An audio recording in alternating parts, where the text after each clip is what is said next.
struktur sel, serta homeostatis.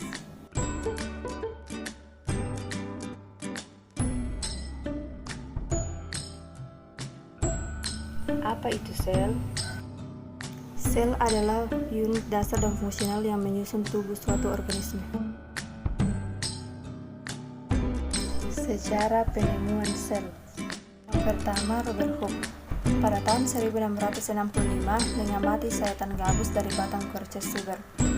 Ia menemukan ruang kosong yang dibatasi dinding tebal yang disebut dengan selulae atau sel.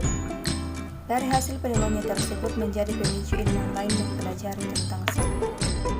Yang kedua, Anthony van Leeuwenhoek pada tahun 1723. Ia merancang sebuah mikroskop kecil berlensa tunggal digunakan untuk mengamati air rendaman jeranium. Ia menemukan organisme yang bergerak-gerak di dalam air dan menyebut sel sebagai satuan kehidupan. Yang ketiga, Johannes Buckingham pada tahun 1789 sampai 1869 menyatakan bahwa isi sel adalah protoplasma. Protoplasma merupakan bahan penting pada sel yang melangsungkan kehidupan. Kemudian yang keempat, Max Schultz pada tahun 1825 sampai 1874. Max Schultz mengemukakan bahwa protoplasma merupakan dasar fisik kehidupan. Yang kelima, Robert Brown pada tahun 1831 menemukan inti sel pada sayatan sel anggrek. Inti sel disebutnya sebagai nukleus. Nukleus ini merupakan struktur sel yang sangat penting bagi kehidupan.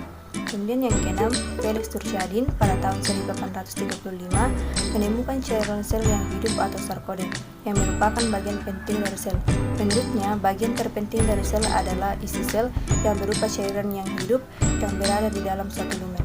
Yang ketujuh, Rudolf Virchow mengemukakan bahwa sel berasal dari sel atau omniselula.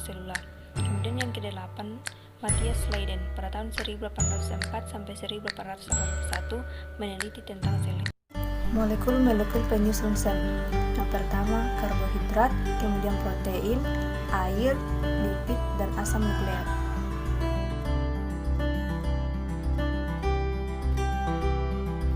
Jenis-jenis sel. Yang pertama, sel prokariot. Prokariot berasal dari kata pro yang artinya sebelum dan karion yang artinya inti. Jadi prokariot adalah sel yang tidak memiliki membran inti. Kemudian yang kedua, sel ekariot. Sel ekariot berasal dari kata eu yang berarti sebenarnya atau sesungguhnya dan karion yang artinya inti. Jadi ekariot adalah sel yang memiliki membran inti. Perbedaan antara sel prokariotik dan eukariotik. Sel prokariotik tidak memiliki membran inti, tidak memiliki sistem endomembran, tidak memiliki organel yang dibatasi oleh sistem membran, RNA dan protein disintesis di ruang yang sama, sitoplasma tanpa sitokelet, tidak terjadi gerakan plasma, pembelahan sel atau kromatin ditarik dengan jalan melekat pada selaput plasma, kemudian uniseluler. Kemudian untuk eukariotik memiliki membran inti, memiliki sistem endomembran, inti tampak jelas karena dibatasi oleh sistem membran, RNA disintesis di inti dan protein di sitoplasma. Dengan sitokelet terjadi gerakan sitoplasma, kromosom dipisahkan oleh aparatus mitosis dan bersifat multiseluler.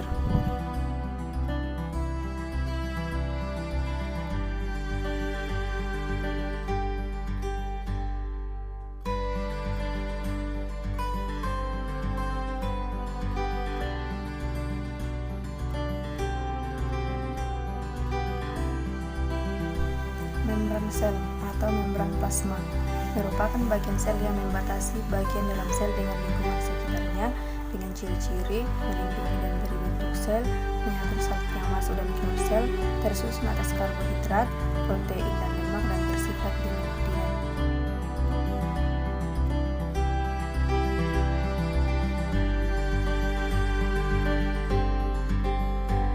Sitoplasma merupakan cair sel dalam sel, disebut juga dengan sitosol karena mirip dengan jeli atau bersifat koloid. Berfungsi sebagai tempat berlangsungnya metabolisme sel, di dalamnya terdapat berbagai organel sel.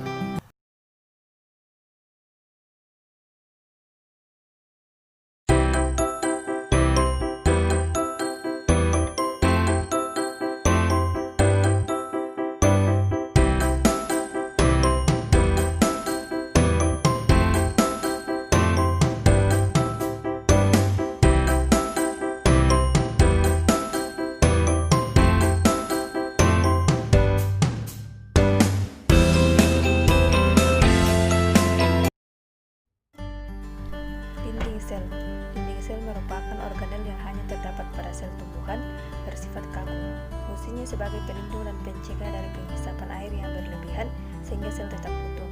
Dinding sel terdiri dari dinding sel primer, yaitu terbentuk saat sel membelah. Kemudian dinding sel sekunder, yaitu terbentuk setelah sel mengalami penebalan.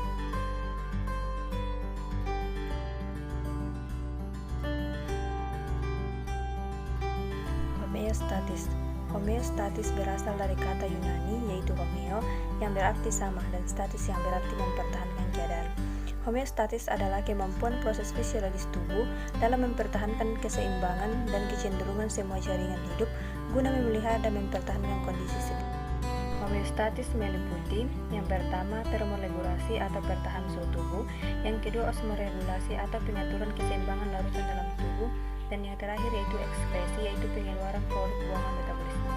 Sistem tubuh utama yang berkontribusi terpenting untuk homeostatis yaitu yang pertama sistem sirkulasi, kemudian sistem pencernaan, sistem respirasi, sistem kemih, sistem tulang, sistem otot, sistem integumen, sistem saraf, sistem endokrin, dan yang terakhir sistem reproduksi.